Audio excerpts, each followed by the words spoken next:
कहानी के शुरुआत में हमें एक लाइट नाम के लड़के को दिखाया जाता है। लाइट इस टाइम अपने स्कूल में था कि तभी उसी वक्त अचानक से वेदर ही चेंज हो जाते हैं। बहुत ही तेजी से हवाएं चलना शुरू हो जाती हैं कि तभी आसमान से एक बुक आकर जमीन पर गिरती है। पता चलता है कि यह बुक लाइट को मिल चुका था। उस बुक को उठाकर लाइट चेक करता है और उसे अपने पास रख लेता है। यहाँ पर हम यह जान पाते हैं कि यह कोई आम बुक नहीं थी, बल्कि ये तो एक एंशिएंट बुक थी। तभी वहाँ पर बारिश भी शुरू हो जाती है। अंदर जाते हुए लाइट देख पाता है कि उसके ही स्कूल का एक नॉटी लड़का एक दूसरे लड़के को बेवजह मारे जा रहा था। यह देखते हुए लाइट उस लड़के को उस लड़के के साथ ऐसा करने से मना करता है, जबकि बदले में वो लड़का लाइट को पंच मार देता है। लाइट के साथ साथ उसका बैग भी जमीन पर गिर गया था। एक टीचर को लाइट के बैग से दूसरे स्टूडेंट्स के होमवर्क मिल जाते हैं। यहाँ पर टीचर से रिवील हो जाता है कि लाइट दूसरे स्टूडेंट्स के होमवर्क करता है। इस बात की वजह से लाइट को प्रिंसिपल के पास बुलाया जाता है। अब क्योंकि उसे पनिशमेंट देने के लिए लाइट को अकेला ही एक रूम में रखा जाता है। अकेले में बैठे होने की वजह से उसे वही बुक जिस पर डेथ नोट लिखा हुआ था उसे वो याद आ जाती है और वो उस बुक को रीड करना शुरू कर देता है। और ये कोई ऐसी बुक नहीं थी, बल्कि उसमें रूल्स से भरी पड़ी थी। यानी इस बुक को पास में रखने के कुछ अपने असूल भी थे। पता चलता है कि यह बुक सदियों पुरानी थी। इस बुक को पाकर लाइट को काफी अजीब लगने लगता है। जब वो इस बुक को एग्जामिन कर रहा था कि तभी उसी टाइम वहाँ पर अजीब चीजें होना शुरू हो जाते हैं कि तभी कुछ ही टाइम के बाद वहाँ पर लाइट कुछ अजीब चीज को नोटिस करता है, जो वो कोई इंसान की तरह तो बिल्कुल भी नहीं लग रहा था, बल्कि वो एक क्रिएचर था। उसकी बॉडी की स्किन नोकदार थी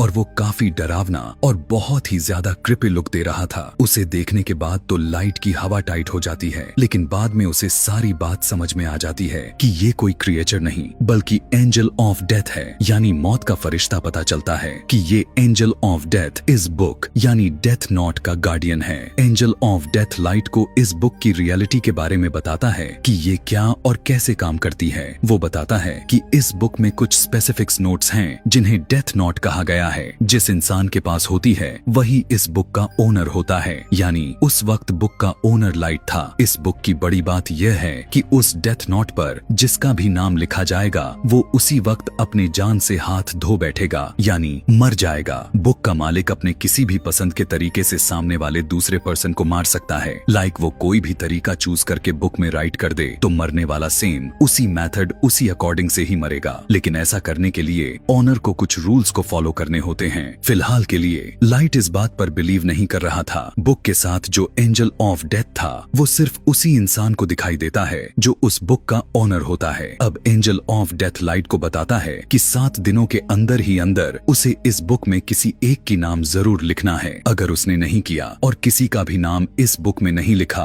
तो यह बुक किसी और के पास चली जाएंगी। वो बताता है कि किसी के नाम को बुक में लिखने के लिए शर्त यह है कि ओनर को उस पर्सन का ओरिजिनल नाम और फेस जरूर याद होने चाहिए और उस मौत का कोई एक तरीका लिखा जाएगा जो सच में होता है। एंजल ऑफ डेथ लाइट से कहता है कि तुम्हें जरूर इस बुक को आजमाना चाहिए। तभी लाइट विंडो से उसी नॉटी लड़के को देखता है जो उस वक्त भी किसी को परेशान कर रहा था और इसी ने लाइट को भी मारा था। एंजल ऑफ डेथ की बात को मानकर लाइट उस बुक में उसी लड़के का नाम राइट कर देता है और वो उस लड़के की मौत में यह तरीका लिखता है कि उसका सर क्रश हो जाएगा। उसके लिखने के बाद हम बाहर का नजारा देखते हैं जो कि अचानक से बदल जाता है। 2 गाड़ियां आपस में टकरा जाती हैं। देखने को मिला कि एक गाड़ी में लोहे की लेडर्स पड़ी हुई थी, जिससे सच में उस लड़के का सर क्रश हो जाता है। लाइट के साथ साथ सभी लोग यह देखकर शॉक्ड में आ चुके थे। यह सब कुछ देखकर अब लाइट को भी यकीन हो चुका था कि जो कुछ भी उसे एंजल ऑफ डेथ ने बताया था वो सब के सब सच है। इसी वजह से लाइट अब काफी डर गया था। एंजल ऑफ डेथ लाइट को बताता है कि तुम इस बुक की मदद से बहुत कुछ कर सकते हो, लेकिन तुम अगर इस बुक को अपने पास रखना नहीं चाहते, यानी इसे यूज करना नहीं चाहते, तो मैं इसका मालिक किसी और को भी बना सकता हूँ।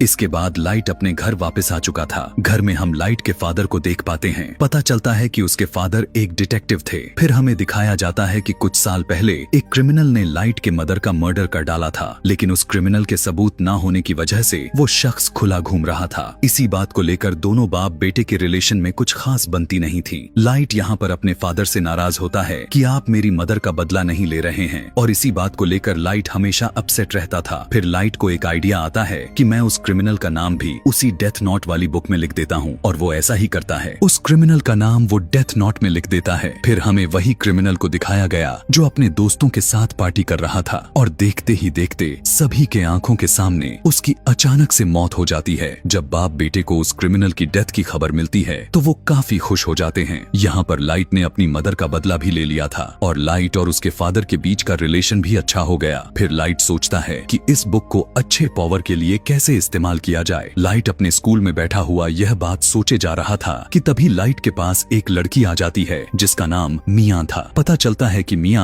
लाइट की बेस्ट फ्रेंड होती है। इसी वजह से लाइट उसे अपना इस सीक्रेट को बता देता है, क्योंकि वो उस पर बहुत ही भरोसा करता था। वो बताता है कि मुझे एक मिस्टीरियस बुक मिली हुई है जिस पर अगर किसी का नाम कुछ मेथड से लिख दें तो वो शख्स उसी मेथड से मर जाता है। लेकिन उसकी इस बात को मिया विश्वास ही नहीं कर रही थी। इसी बात को प्रूव करने के लिए लाइट मिया को लाइव न्यूज दिखाता है जहां एक किलर दिखाया जाता है। लाइट उस किलर के बारे में डेथ नोट में लिख देता है कि एक गाड़ी उसे हिट कर देगी जिसकी वजह से उसकी मौत हो जाएगी। अब क्योंकि उस क्रिमिनल का नाम और चेहरा मालूम थे तो बिल्कुल ऐसा ही होता है। यह देखने के बाद तो मिया काफी शॉक्ड में आ चुकी थी। वो प्लान बनाते हैं कि अब हम बहुत ही बड़े ताकत के मालिक हो चुके हैं और हम इस बुक की मदद से इस दुनिया से बुरे लोगों को मिटा देंगे। बुरे लोग यानी क्रिमिनल्स, किलर्स और इसी तरह तरह के खतरनाक लोग। अब ऐसा करने के लिए उन्हें नाम इजीली इंटरनेट से मिल जाता है, इसीलिए वो सारे के सारे बुरे लोगों की नामों का एक लिस्ट बना लेते हैं और बुरे लोग धीरे धीरे करके मरना भी शुरू हो जाते हैं। यहाँ पर हम यह भी जान पाते हैं बुक का ओनर मरने वाले पर अपना कंट्रोल भी कर सकता है। लाइट ने अपने लिए एक नाम चुना था और वो था किरा, यानी अगर जब भी कोई मरता था तो लाइट वहाँ पर किरा लिख देता था ताकि बुरे लोगों में इस नाम से दहशत फैल जाए और वो गलत कामों को छोड़कर अच्छी कामों में अपना मन लगाए कि अब सभी बुरे लोगों को मारने वाला किरा आ गया है। और देखते ही देखते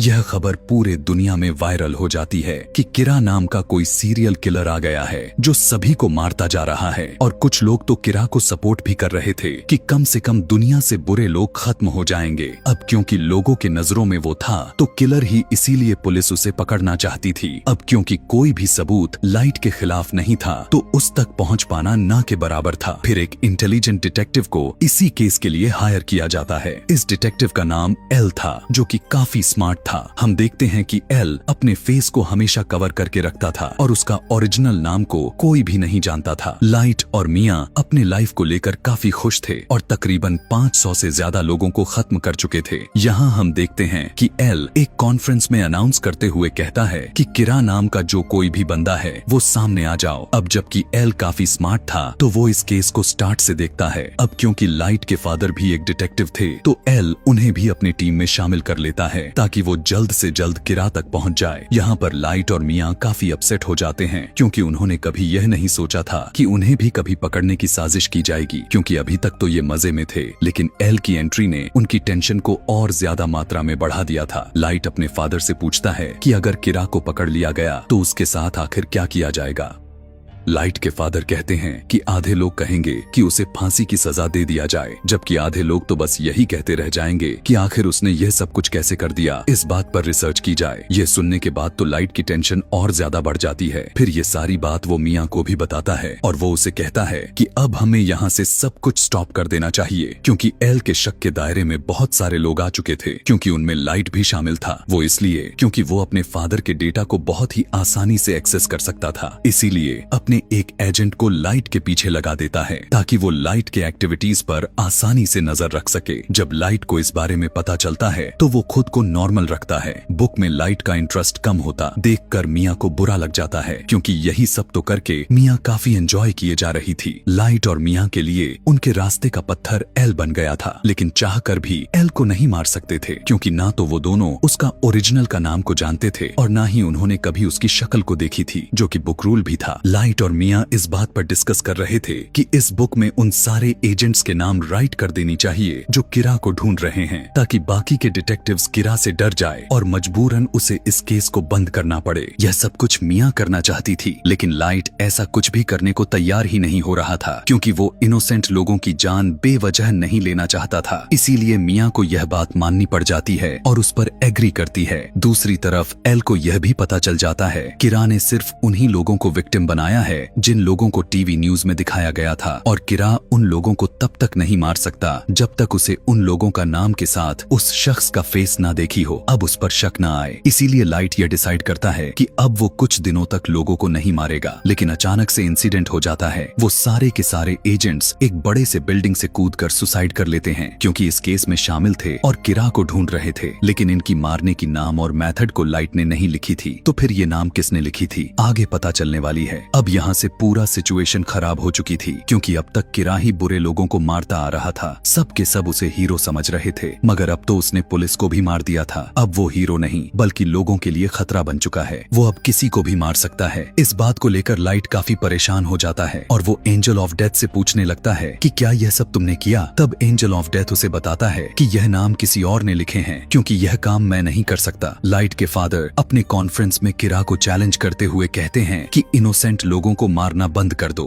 अगर हिम्मत है तो मुझे मार कर दिखाओ और सबके सामने आ जाओ। यहाँ न्यूज में लाइट के साथ मियाँ दोनों देख रहे थे। गुस्से में आकर मियाँ लाइट को कहती है कि उस बुक में तुम अपना फादर का नाम भी लिख दो। तब लाइट उससे कहता है कि मैं उन्हें कैसे मार सकता हूँ, कहीं तुम्हारा दिमाग तो नहीं खराब हो गया, आखिर वो मेरे डैड हैं। एल और भी समझदारी के साथ इस केस को हैंडल किए जा रहा था। वो देखता है कि अब लाइट के फादर को किरा मारता भी है कि नहीं, मगर ऐसा नहीं होता। अब क्योंकि लाइट के फादर नहीं मरते, जिसे जो शक लाइट पर था अब वो यकीन में बदल जाता है क्योंकि वो भी तो एक डिटेक्टिव ही हैं जो इस केस को हैंडल कर रहे हैं। मगर उन्हें किरा ने क्यों नहीं मारा, यानी किरा कोई और नहीं बल्कि लाइट ही है। इसीलिए रात में एल लाइट से मिलता है और उगलवाने की कोशिश करने लगता है कि किरा कोई और नहीं बल्कि तुम ही हो। इवन वो तो उसे अपना फेस भी दिखा देता है और कहता है कि यह सब कुछ करना बंद कर दो। यहाँ हम देखते हैं कि लाइट उसकी बातों को इग्नोर करते हुए वहाँ से निकल लेता है। अब खतरा उसके सर पर ही था। वो चाहते हुए भी एल को नहीं मार सकता था। मियाँ लाइट को कहती है कि मैं तुमसे प्यार करती हूँ और इस मुसीबत से निकलने के लिए हमें कुछ तो करना चाहिए। एल को अपने रास्ते से हटाने के लिए लाइट काफी ज्यादा सोचने लग जाता है। वो कहता है कि एल का चेहरा तो मैं देख चुका हूँ, मगर एल का ओरिजिनल नेम उसका फ्रेंड को शायद पता होगा। लाइट एल के नाम को यदि उस बुक में राइट कर देता है तो वो उसे अपने कंट्रोल में ले लेगा। अब यहाँ से इस कहानी में दिमाग घुमा देने वाली ट्विस्ट निकलकर सामने आता है कि बुक में अगला रूल यह था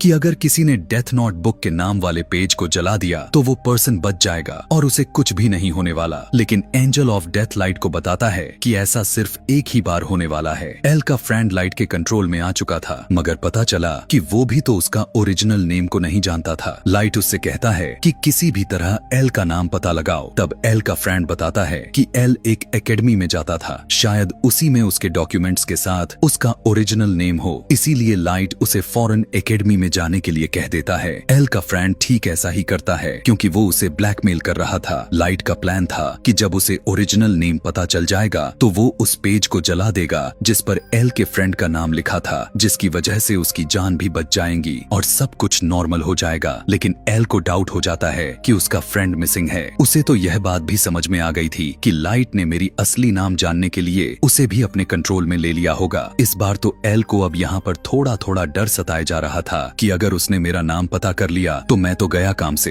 हम देखते हैं कि बगैर इन्फॉर्म किए लाइट के घर पर आ जाता है। वो लाइट के फादर से कहता है कि आपका बेटा ही असल में किरा है और इसी ने ही मेरे फ्रेंड को गायब किया हुआ है। लेकिन लाइट पर किसी को भी शक नहीं हो रहा था क्योंकि उसके खिलाफ किसी भी तरह का सबूत नहीं था। कि तभी एल उनकी घर की तलाशी लेता है, लेकिन वहाँ पर उसके हाथ कुछ भी नहीं लगता और न ही उसे एंशिएंट बुक मिलती है क्योंकि पहले से ही मियाँ उसे अपने साथ लेकर चली गई थी। फिर लाइट को एल की फ्रेंड की कॉल आया कि मैं एकेडमी तक पहुंच गया हूं और उसके पास बस थोड़ा ही टाइम रह गया था और एल का फ्रेंड लाइट को उसका नाम बताने ही वाला था। इधर जब लाइट पेज को जलाने के लिए डेथ नोट को खोलता है तो देखता है कि वहाँ पर तो वह पेज नहीं है बल्कि गायब हो चुका है। इसीलिए नाम बताने से पहले ही एल की फ्रेंड की मौत हो जाती है। इस बात से लाइट को काफी दुख होता है। कुछ टाइम के बाद एक डांस पार्टी में मियान लाइट से यह राज को रिवील करती है कि एल के फ्रेंड के नाम के पेज को कोई और नहीं बल्कि मैंने ही फाड़ा था और तो और उन सभी पुलिस ऑफिसर्स का नाम भी मैंने ही लिखे थे। वो बताती है कि अब तो मैंने तुम्हारा भी नाम उस बुक में लिख दी है और लाइट की मौत का तरीका यह है कि आधी रात को उसकी हार्ट बीट बंद हो जाएगी और वो मर जाएगा। वो कहने लगती है कि अगर तुम मुझे यह बुक दे देते हो तो मैं तुम्हारा नाम जला दूंगी। यानी मियाँ ने बुक को हासिल करने के लिए लाइट को अपने ट्रैप में फंसाया। जब एल को अपने डेथ के बारे में पता चलता है तो वह लाइट के पीछे पड़ जाता है। फिर लाइट को किसी तरह से पकड़ लेता है, मगर एल वहाँ खड़े एक शेफ से कहता है कि वही किरा है, इसे पकड़ पकड़ने में मेरी मदद करो। लेकिन वो शेफ उल्टा एल को ही बेहोश कर देता है, क्योंकि वो किरा का सपोर्टर जो था भागते भागते लाइट मियाँ को अपने साथ लेकर जाता है और वो दोनों एक झूले में आ जाते हैं। दोनों ऊपर ही फंस जाते हैं और इतनी ही देर में वहाँ पर पुलिस भी पहुँच चुकी थी। लाइट मियाँ से कहने लगता है कि अगर तुम मुझसे प्यार करती हो तो इस बुक को तुम टच भी नहीं करोगी, हम एक होकर सब कुछ नॉर्मल कर देंगे। लेकिन यहाँ पर तो मियाँ लालची किस्म की लड़की थी, इसीलिए वो उसकी किसी भी बात को नहीं मानती। वो बुक को लाइट से स्नैच कर लेती है। यह देखने के बाद लाइट मियाँ से कहने लगता है कि यह तुमने बहुत ही गलत किया है। यह सुनकर मियाँ समझ जाती है कि इस बुक में लाइट ने मेरा भी नाम लिख दिया होगा। अब दोनों नाम डेथ नोट के बुक में थे तो अचानक से दोनों नीचे की तरफ गिर जाते हैं। देखने को मिला कि मियाँ की तो मौके पर ही मौत हो जाती है, जबकि लाइट जाकर पानी में गिरता है। कुछ ही टाइम के बाद हम लाइट को एक हॉस्पिटल में देखते हैं जो कि कोमा में चला गया था। इसी दौरान और भी क्रिमिनल्स की मौत हो जाती है। वो लोग देखते हैं कि एल का शक तो लाइट पर था, लेकिन वो तो कोमा में चला गया है, लेकिन फिर भी लोग मरे जा रहे हैं। फिर हम देखते हैं कि जब मियाँ और लाइट नीचे की तरफ गिर रहे थे